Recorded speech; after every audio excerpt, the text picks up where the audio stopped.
Olá, pessoal, tudo bem? Professora Rosânia, e hoje a nossa aula vai ser para fazer a correção das atividades sobre números positivos e negativos e a reta numérica, das páginas 136 à página 139 do módulo 2. Então, vamos lá.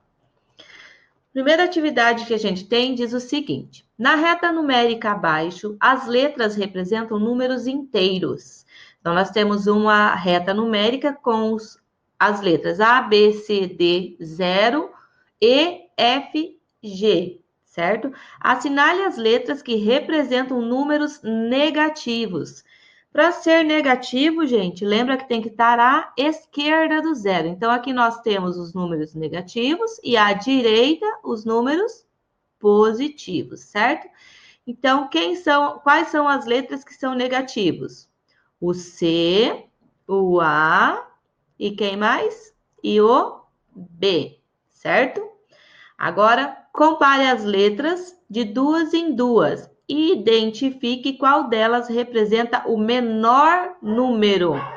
O A, que está aqui à esquerda do zero, ou o F, que está à direita, gente? O A, né? É o menor. O B ou o C? O B está à esquerda do C. Então, se ele está à esquerda, ele é menor que C. Então, o B é menor.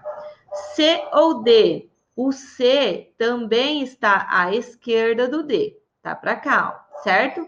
Então, o C é menor.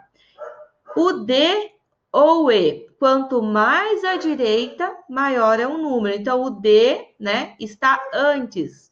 O E está à direita do D. Então, o D é o menor. A letra D representa um número positivo ou negativo? Justifique. Então, vamos lá. Então, gente, observando aqui, ó, o D, ele não está sinalizado como sendo zero. Então, o zero, ele é um número que nulo, tá? Ele não é positivo nem negativo, ok? Então, a nossa resposta é nenhum dos dois, pois a letra D representa o zero, que não é, né, um número positivo nem negativo, certo? Então, vamos lá para o exercício 2. Alguns produtos alimentícios industrializados devem ser congelados a baixa temperatura, a qual deve estar indicada na embalagem do produto. Então, nós temos aqui a imagem de uma caixa de lasanha, né? A bolonhesa, que diz assim: manter congelado a menos 12 graus Celsius ou menos. E nós temos um pacote de batata palito. Manter congelado até menos 18 graus Celsius. Então, não pode ser menor que essa temperatura também, tá? Quais dos produtos podem ser armazenados em freezer a uma temperatura de menos 20 graus Celsius e a uma temperatura de menos 10 graus? Então, pessoal, se vocês observarem aqui, ó, a temperatura da lasanha, ela pode ser a 12 graus Celsius ou menos, né? Então, ela pode ir a uma temperatura bem mais baixa. E a batata palito pode chegar no máximo a menos 18 graus Celsius. Então, as temperaturas que ela pode ficar tem que ser menos que 18, ok? Tem que ser maiores que 18, melhor dizendo. Então, a nossa resposta aqui vai ser o quê? Caixa de lasanha, que pode chegar até menos 20 graus Celsius, né? E o saco de batata, que pode, né, chegar na temperatura mínima de menos 18 graus Celsius. Então, ele pode ficar a menos 10 graus Celsius. A prof colocou digitadinho assim porque é ruim de escrever, tá? Escreva 3 temperaturas em que podemos regular um freezer para armazenar os 2 produtos simultaneamente, ou seja, ao mesmo tempo. Então, quem que eu poderia colocar aqui, ó? Menos 12 graus Celsius, por exemplo, menos 14 graus Celsius, menos 15 graus Celsius, certo? Menos 16, né? Menos 17. Então, aqui são algumas, né, temperaturas que a gente poderia usar ali, né? Que poderiam ser armazenados os dois produtos sem que tenha prejuízo para nenhum, ok? Algum desses produtos pode ser armazenado a uma temperatura positiva. Por quê? Tem algum que pode ser, gente, guardado a uma temperatura positiva? Não, né? Por quê? Porque se eles se descongelarem, o que, que vai acontecer? O produto vai estragar. Então, a gente coloca a resposta assim, não, pois os dois produtos devem ser mantidos congelados, ou seja, a temperaturas menores que 0 graus Celsius, tá? Então, como é um produto que tem que ser mantido congelado, se você deixar ele numa temperatura positiva, ele vai perder a validade dele, a qualidade, ok? Então, ele diz assim, converse com seus responsáveis sobre a importância da conservação de alimentos que devem ser mantidos congelados. Qual que é a principal importância, gente? Manter a qualidade do produto, né? Alguma coisa que deve ser mantida no freezer, se você deixar lá fora, ela vai estragar. Um exemplo simples, o sorvete. Se a gente não deixar o sorvete dentro do freezer, o que que acontece? Ele vai derreter todo, né? Não vai continuar com a consistência normal que um sorvete deve ter. Então, a importância é a conservação e é manter a qualidade do produto, certo? Então, vamos lá para o exercício 3. Provavelmente, entre o século 2 a.C. e 3 depois de Cristo, foi criado o sistema de numeração chinês em barras. Esse sistema é posicional e de base 10, ou seja, tem que respeitar a ordem dos números, tá, que aparece, e eles são contados de 10 em 10, como o nosso sistema, tá? Os símbolos usados para representar os algarismos 1, 2, 3, 4, 5, 6, 7, 8 e 9, que ocupam ordens ímpares, unidade, centena, dezenas de milhares e assim por diante, estão apresentados no quadro A. E os que ocupam ordens pares, dezenas, unidades de milhar, centenas de milhar e assim por diante, estão no quadro B. Então, aqui a gente tem os símbolos, ó. Então, esses primeiros símbolos aqui na vertical, né? Vocês estão vendo que eles estão assim, pezinhos, traços na vertical, eles vão ser colocados nas ordens ímpares. Como assim, prof, ordem ímpar? Então, vamos pensar aqui, ó. Nós temos lá unidade, dezena, centena, unidade de milhar, dezena de milhar. Então, olha aqui, ó. Esse primeiro aqui não está na primeira ordem? Então, a primeira ordem, o 1 é o quê, gente? É um número ímpar. Então, aqui é ímpar, certo? Isso aqui é uma ordem ímpar.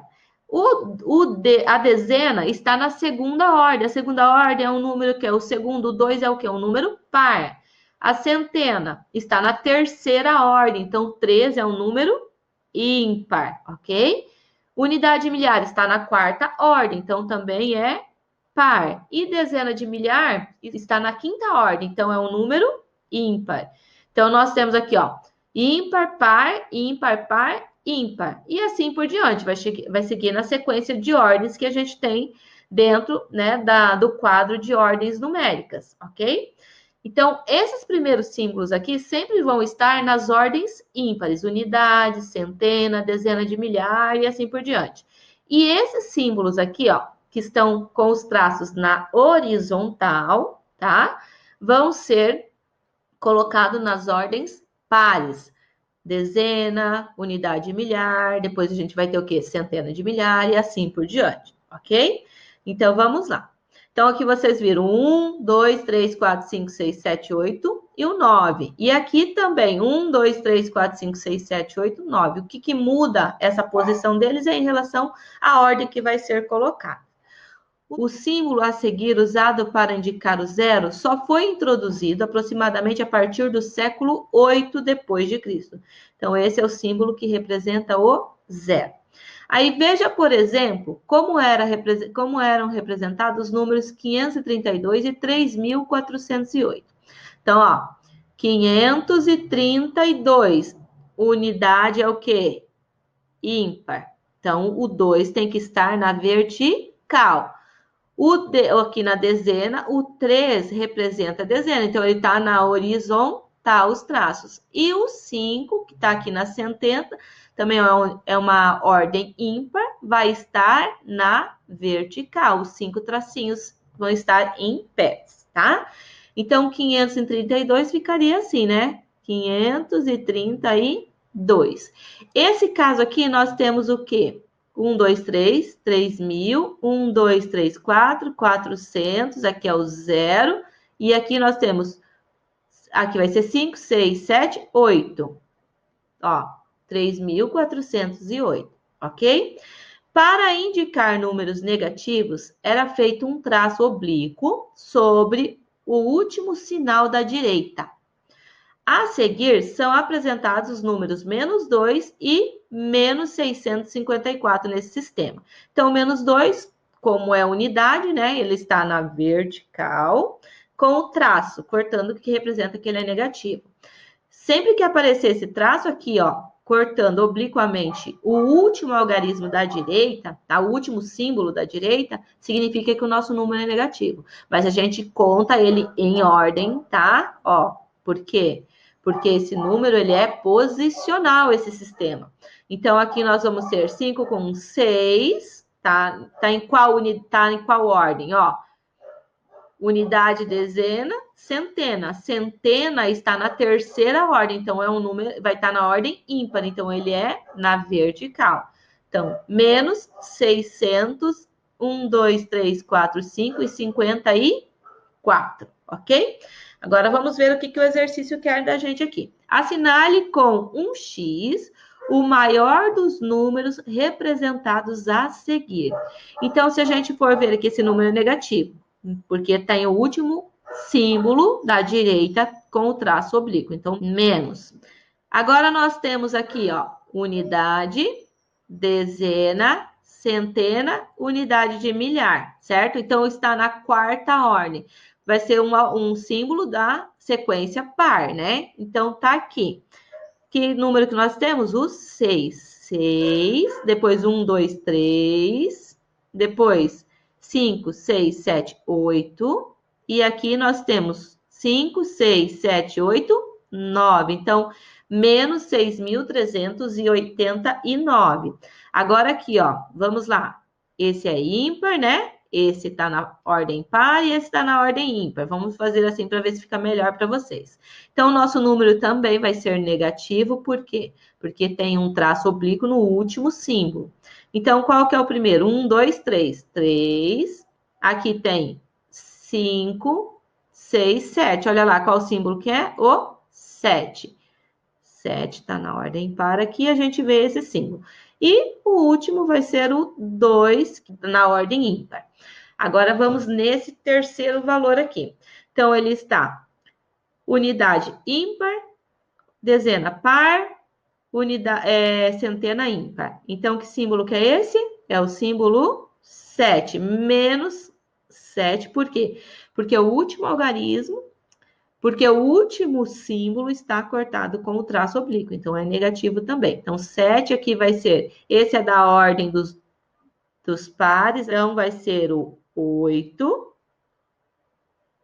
E aqui nós temos um número, um símbolo que representa um número que vai na ordem ímpar, que representa o 9, ok? Agora, esse outro, o nosso último número aqui, ele vai ser também negativo, porque o último símbolo está com o traço oblíquo sobre ele. Nós temos unidade, dezena e centena. Então, a centena está na ordem ímpar. Então, é o símbolo que representa o número 1, 2, 3, 4, 5. Então, 5. Aqui, nas dezenas, nós temos o número 4. E nas unidades, nós temos o número 7. Então, vai dar menos 547. Aí, ele diz para a gente assinalar o maior dos números representados a seguir. Quem que é o nosso maior número? Lembra que quando um número é negativo, quanto mais próximo do zero, maior ele vai ser. Quanto mais à direita, maior ele vai ser. Então, se a gente colocasse isso aqui em uma reta numérica, tá? Vou tentar fazer mais ou menos. Então, o menor número seria quem, gente? Seria o menos 6.389, que está bem mais longe em relação ao zero, colocando o zero aqui, né? E depois dele viria quem? A gente teria aqui o menos 789.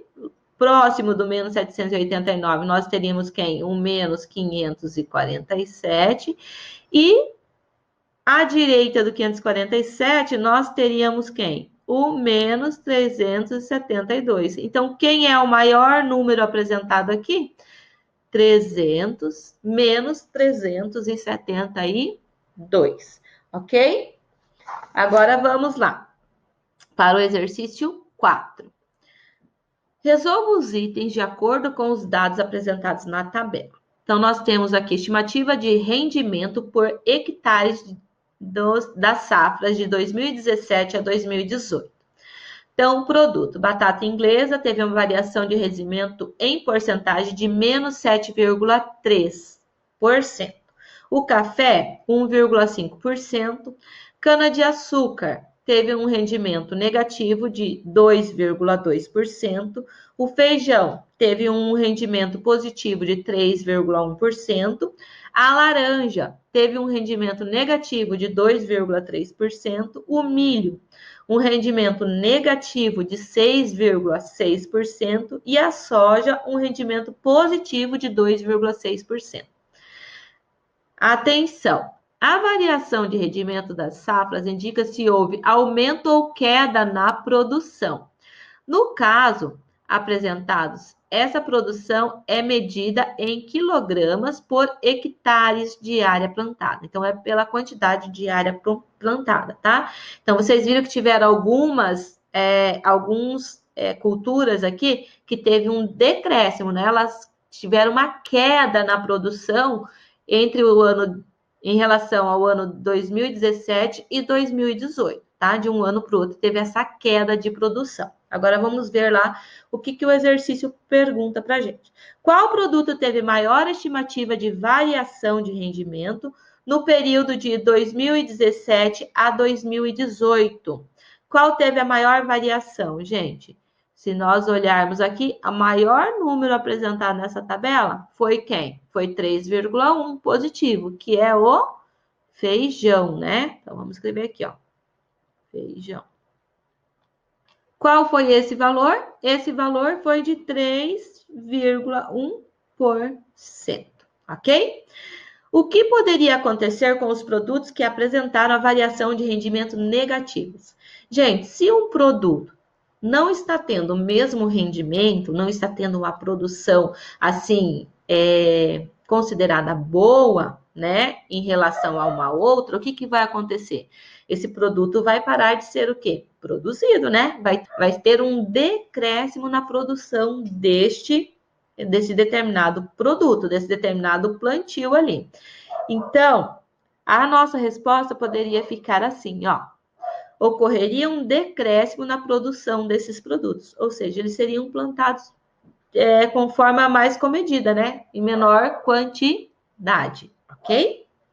Então, vamos lá para o exercício 5. Alguns acontecimentos históricos são datados com a sigla AC, antes de Cristo, ou DC, depois de Cristo. Nessa datação, toma-se como marco inicial o ano do nascimento de Jesus Cristo. Desse modo, podemos visualizar os acontecimentos em ordem cronológica, ou seja, usando uma linha do tempo. Então, aqui a gente tem alguns acontecimentos históricos, né, que aconteceram nessa reta cronológica aqui, tá? Numa linha do tempo, vamos dizer assim, acontecimentos que tiveram antes de Cristo e depois de Cristo. Lembra que a prof citou para vocês aquele dia da aula sobre as datas na reta numérica também, né? Então, analisando aqui a nossa reta, gente, o que a gente observa? Quais foram os fatos que aconteceram antes do nascimento de Cristo? Então, em 2490 a.C., Miquerinos torna-se faraó do Egito, tá? Em 1780 a.C., é formulado o Código de Leis de Hammurabi. Em 1250 a.C., os judeus fogem do Egito, onde eram escravos. Em 332 a.C., fundação da cidade de Alexandria, no Egito, que é uma cidade muito importante, historicamente muito importante lá do Egito, tá? No ano 0, né, o nascimento de Cristo. Aí, em 1271, depois de Cristo, Marco Polo inicia a viagem marítima pela Ásia.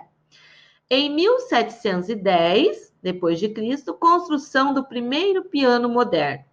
Em 1891, depois de Cristo, Deodoro da Fonseca é eleito presidente do Brasil. Então, aqui nós temos alguns fatos, né, que aconteceram desde antes de Cristo até as datas aqui mais próximas, né, depois de Cristo. Então, gente, agora vamos responder as questões que nós temos acerca desses fatos aqui. Quais acontecimentos apresentados ocorreram depois do nascimento de Cristo? Então, a prof trouxe escrito isso aqui já digitado, porque é ruim de ficar escrevendo com a canetinha, tá? Então, o primeiro fato que aconteceu depois do nascimento de Cristo foi o quê? Marco, né, nessa nossa reta aqui, tá, gente? Fique bem claro isso. Nessa reta que a gente está usando. O primeiro fato marcado ali foi Marco Polo inicia a viagem marítima pela Ásia. Depois o fato foi a construção do primeiro piano moderno, né, em 1710. E por último, que está marcado aqui na nossa reta, o Deodoro da Fonseca é eleito presidente do Brasil no ano de 1891.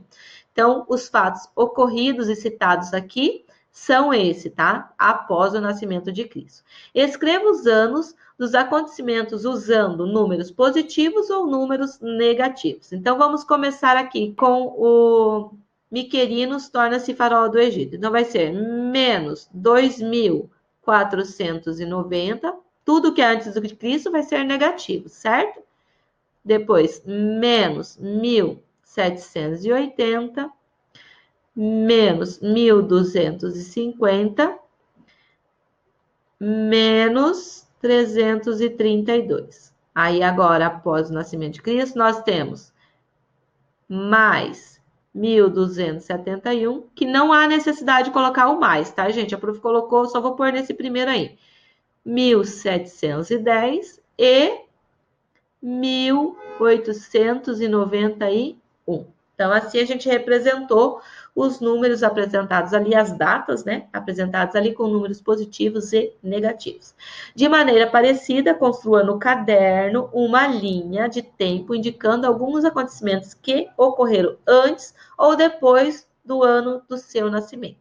Então, depois eu vou olhar cada linha de tempo de vocês ali, tá? Em particular, a prof nem fez, porque como é uma resposta pessoal, acredito que não vão ser todas iguais, ok? Então, vamos lá para o exercício 6. Leia essa informação. Death Valley, Vale da Morte, nos Estados Unidos, está a 86 metros abaixo do nível do mar.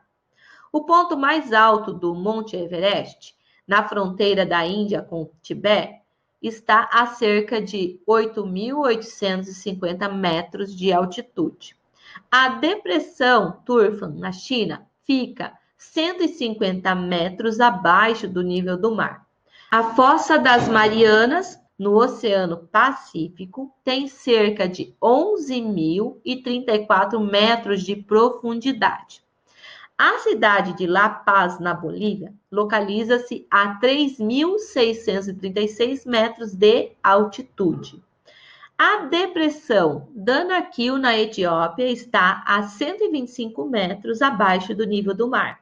O Monte Fuji, no Japão, tem 3.776 metros de altura. Qual desses locais tem a menor altitude e qual tem a maior altitude? Gente, vamos ver aqui, ó. Então, o Death Valley está a 86 metros abaixo do nível do mar. Então, é menos 86 metros, ok? O ponto mais alto do Everest é 8.851 metros acima do nível do mar, né? Então, mais 8.850 metros, certo? Nem precisaria colocar o mais, mas só para vocês terem essa ideia que está acima do nível do mar. A depressão, se é depressão, é uma profundidade. Então, depressão vai ser menos 154 metros, porque ele está falando abaixo do nível do mar, tá? A Fossa das Marianas, no Oceano Pacífico, tem cerca de 11.034 metros de profundidade. Então, menos 11.034 metros. A cidade de La Paz, na Bolívia, localiza-se a 3.636 metros de altitude. Então, mais 3.636 metros. A depressão Danakil, na Etiópia, está a 125 metros abaixo do nível do mar, menos 125 metros. O Monte Fuji, no Japão, tem 3.776 metros de altura. Então, 3.776 metros. Positivo. Qual desses locais tem a menor altitude, gente? Quem está mais abaixo do nível do mar? A Fossa das Marianas. E qual tem maior altitude? O Monte Everest. Então, tá lá. Fossa das Marianas e Monte Everest. Que local está entre menos 200 e menos 150 metros de altitude? Nós temos aqui, ó, menos 154 metros, que é a depressão Turfan, que é maior que menos 200 e menor que menos 150, tá? Complete a reta numérica de acordo com a altitude em metros de cada um dos locais apresentados. Então, o prof já deixou esse exercício pronto, porque ali o espaço era pequenininho, para escrever ficar difícil, tá? Então, essa nossa reta numérica vai ficar da seguinte maneira, gente. Então, Fossa das Marianas, primeiro, que é que está mais profundo, né, em relação ao nível do mar. A outra, seguido pela depressão Turfan. Depois, nós vamos ter a depressão Danakil, seguido pelo Duff Valley. Aí, em seguida, vem a cidade de La Paz, que é a mais, né, a que tem menor altitude, dessas que a gente tem aqui, desses locais. Seguido do Monte Fuji, com 3.776 metros. E o mais alto, ponto mais alto apresentado para nós aqui, é o Monte Everest, de acordo com o nosso texto. Certo? Então, agora vamos lá para o exercício 7. Em uma reta numérica, o ponto A possui abscissa menos 9, o ponto B possui abscissa 15 e o ponto M está à mesma distância, tanto do A quanto do B. Qual é a distância do ponto M até a origem? Então, para a gente resolver esse exercício, a prof trouxe aqui para nós uma reta numérica, tá? Com pontos sobre elas, e agora a gente vai determinar a abscissa de cada um desses pontos, tá? Então, primeiro aqui a gente tem marcada a nossa origem, então tudo que está à direita do zero vai ser positivo, tudo que está à esquerda vai ser negativo. Então, começando aqui, vamos numerar. Então, 1, 2, 3, 4, 5, 6, 7, 8, 9, 10, 11, 12, 13, 14 e 15, certo? Então, esses são nossos números maiores que zero. Agora, para o lado esquerdo, em relação ao zero, nós vamos ter o menos 1, menos 2, menos 3, menos 4, menos 5, menos 6, menos 7, menos 8 e menos 9. Agora, com a nossa reta já enumerada, nós vamos marcar o A sobre a sua abscissa, que é menos 9, e o ponto B na sua abscissa 15. Então, aqui é o nosso B, tá? E para a gente descobrir o nosso M, a abscissa do M, gente, então, primeiro nós temos que fazer o quê?